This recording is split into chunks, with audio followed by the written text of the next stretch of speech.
Assalamualaikum.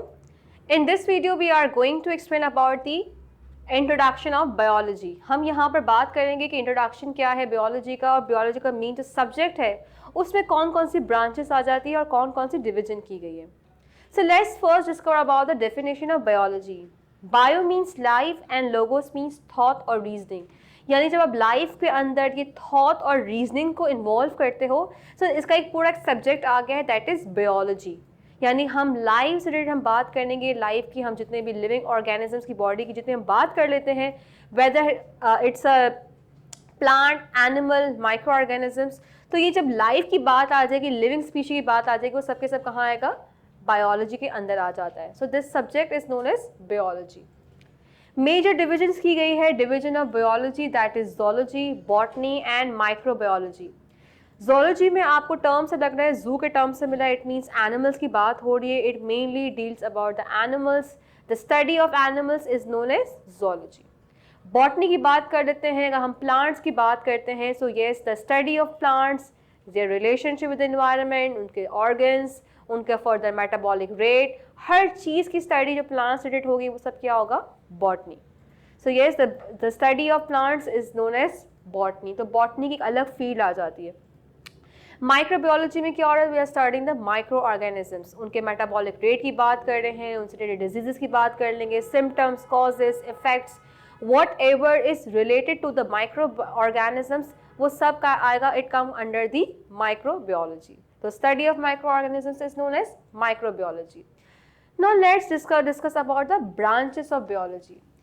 बहुत सारी branches है बायोलॉजी की जो उसको हम डिस्कस करते हैं one by one. The first one is the morphology. अगर मैं बात करती हूँ मॉर्फोलॉजी यानी फिजिकल फॉर्म की बात करती हूँ, मुझे जो फॉर्म नज़र आ रही है that is the morphology. Morpho का वर्ड ही निकला है फॉर्म से, तो that forms is known as morphology. Anatomy की अगर बात करती हूँ तो this anatomy comes under the internal organs. आप कीवर्ड्स अगर अपने पास नोट कर लेंगे तो आपको बहुत आसानी हो जाएगी, राइट? तो हमने कहा कि मॉर्फोलॉजी फॉर्म्स की हम बात करें, that forms of the body, forms of any living organism, that is come under the morphology. The study of internal organs of living organisms body is known as anatomy. Cell biology का अगर term में ले लूँ तो cell it means study में cell की कर लूँ, सिर्फ और सिर्फ सेल की मैंने बात करी, सेल के ऑर्गेनिल्स की बात करी, और सेल से रिलेटेड जो भी मेटाबॉलिक रेट की बात करते हैं वो आता है, it comes under the cell biology. So the study of cell and it's related to the biology related to the cell, that is known as the cell biology. Histology का term आता है टिश्यू से, right? तो आप term note कर लेंगे, tissues की study हम करेंगे, that comes under the histology. Physiology की बात करती हूँ तो यहाँ पर आता है फंक्शंस। मैंने यहाँ क्या कहा था? मॉर्फोलॉजी, फॉर्म्स, स्ट्रक्चर की मैंने बात की कि आपको जो फिजिकली नज़र आ रहा है वो क्या है, इसका forms and structure of that particular living organisms की स्टडी को मैंने कहा मॉर्फोलॉजी। लेकिन अगर मैं इसकी फिजिकल फॉर्म से, उसके फॉर्म और स्ट्रक्चर के बाद उसके फंक्शंस की बात कर लूँ, यानी मैं उसकी फंक्शन की स्टडी करी उस पर्टिकुलर पार्ट की, that study of the function of individual parts of that particular living organisms is known as physiology. तो ये फॉर्म्स एंड स्ट्रक्चर हो गया, ये फंक्शंस आ गए, ये इंटरनल ऑर्गन्स आ गए, यहाँ पर हमने सेल की बात कर ली, यहाँ हमने बात करी टिश्यू की। तो ये सब के साथ अगर आप कीवर्ड्स याद कर ले तो बहुत आसानी हो जाएगी ब्रांचेस को याद करने में। नेक्स्ट आता है दैट इज टेक्सोनोमी। टेक्सोनोमी हम क्या करते हैं, यहाँ पे naming and classification of organisms आता है। जब हम बात करते हैं कि अगर कोई ऑर्गेनिज्म है उसको क्लासीफाई किया गया है उस बेसिस पे, सो दैट क्लासिफिकेशन की स्टडी, उसके ग्रुप्स, उसके सब ग्रुप्स, उसके किंगडम्स की स्टडी, वो सब कुछ आता है under taxonomy. So the study of the groups या study of the classification of or grouping of the organism is known as taxonomy. Genetics की बात करते हैं, genetics का term आया है जीन से। So the study of genes, the hereditary material की आप बात करें तो DNA material, the study of that particular genes and DNA material, that genetic material is known as genetics. तो इसकी पूरी एक अलग फील्ड आ जाती है, पूरी अलग ब्रांच बनाई गई है। डेवलपमेंटल हम बायोलॉजी की बात करते हैं, डेवलपमेंटल का टर्म जो आता है दैट इज़ डेवलपमेंट। तो डेवलपमेंटल का टर्म डेवलपमेंट से आया, वो और कहाँ की डेवलपमेंट हो रही है, ये बात हो रही है यहाँ पर एम्ब्रियो की, राइट? अगर मैं एम्ब्रियो की बात करती हूँ तो यहाँ पर एम्ब्रियो के डिफरेंट स्टेजेस हैं और वो एम्ब्रियो से एक पूरा इंडिविजुअल इन्फेंट बनता है, इन्फेंट से बेबी से वो कंप्लीट एक अडल्ट फॉर्म होता है। तो जो स्टेजेस चल रहे डेवलपमेंट्स की, इसकी स्टडी को हम बोलेंगे डेवलपमेंटल बायोलॉजी। नेक्स्ट हम बात करते हैं पैलेंटोलॉजी। जब पैलेंटोलॉजी का वर्ड आता है वो पैलेंट से आता है, पैलेंट मीन्स एंशियंट।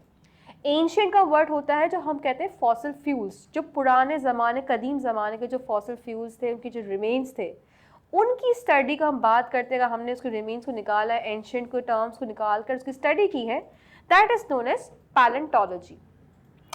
बायोटेक्नोलॉजी, अगर आप किसी टेक्नोलॉजी को यूज़ करते हुए उसके अंदर बायो को इन्वॉल्व कर दे, लाइफ को इन्वॉल्व कर दे, दैट इज़ बायोटेक्नोलॉजी। बहुत कॉमन एग्जांपल मिलती है आपकी क्लास 9 के टर्म्स में, अगर आपको बात करें तो आपको मिलता है माइक्रोस्कोप। वो माइक्रोस्कोप क्या एक टेक्नोलॉजी है, उसके अंदर आप क्या स्टडी करें, लाइफ को स्टडी करें, सेल को स्टडी करें।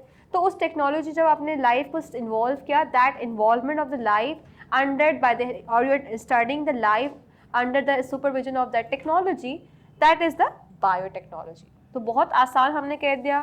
Taxonomy means naming and classification की बात कर ली ऑर्गेनिजम्स की। जीन्स की बात करेंगे तो जेनेटिक्स आ जाएगा। डेवलपमेंटल स्टेजेस, जिसमें हमने कहा एम्ब्रियो से हम स्टार्ट करते हैं, तो वो स्टेजेस की डेवलपमेंट होती है, डेवलपमेंटल बायोलॉजी आ जाएगा। पैलेंटोलॉजी की मैंने बात की, जिसमें एंशिएंट या फॉसिल फ्यूल्स की स्टडी को हम कह रहे हैं, और technology involvement in a life to study the life, that is the biotechnology. Next हम बात करते हैं socio biology. Socio means society. अगर बायोलॉजी का इंटरेक्शन आप स्टडी करना चाहते हैं सोसाइटी के साथ, that is the socio biology. अगर आप पैरासाइटोलॉजी की बात करें तो that is study of parasites. Parasites क्या होते हैं, माइक्रो ऑर्गेनिजम्स होते हैं जो किस डिजीज कॉज करते हैं, होस्ट की बॉडी के अंदर रहते हैं। एंडोपैरासाइट्स भी होते हैं, एक्सोपैरासाइट्स भी होते हैं, जो डिजीज कॉज करते हैं। उनसे रिलेटेड जो कुछ भी आप स्टडी करेंगे पैरासाइट से, that is parasitology. Pharmacology, pharma means medicine, drugs. तो जिस तरह हम टर्म्स साइंटिफिक जो मिलता है वो ड्रग्स मिलता है, इसकी स्टडी की हम बात करेंगे, उनकी मैन्युफैक्चर की बात करें, that is pharmacology. Molecular biology, अगर हम बात करते हैं कि लाइफ के अंदर डिफरेंट मॉलिक्यूल्स हैं, हमारी खुद की बॉडी में डिफरेंट ऑर्गेनिक इनऑर्गेनिक मॉलिक्यूल्स पाए जाते हैं, तो लाइफ के अंदर जो मॉलिक्यूल्स पाए जाते हैं उनकी स्टडी को हम कहते हैं मॉलिक्यूलर बायोलॉजी। बहुत आसान, मैंने कहा सोशो बायोलॉजी सोसाइटी की टर्म से बात करेंगे, पैरासाइटोलॉजी पैरासाइट की स्टडी हो गई, फार्माकोलॉजी ड्रग्स की स्टडी हो गई, और मॉलिक्यूलर बायोलॉजी मॉलिक्यूलर की स्टडी हो गई कि जो एक लाइफ के अंदर एग्जिस्ट होते हैं। So these were branches of the biology we have discussed, and then we have discussed about the division of the biology as well and the definition of biology. Thank you so much. Allah Hafiz.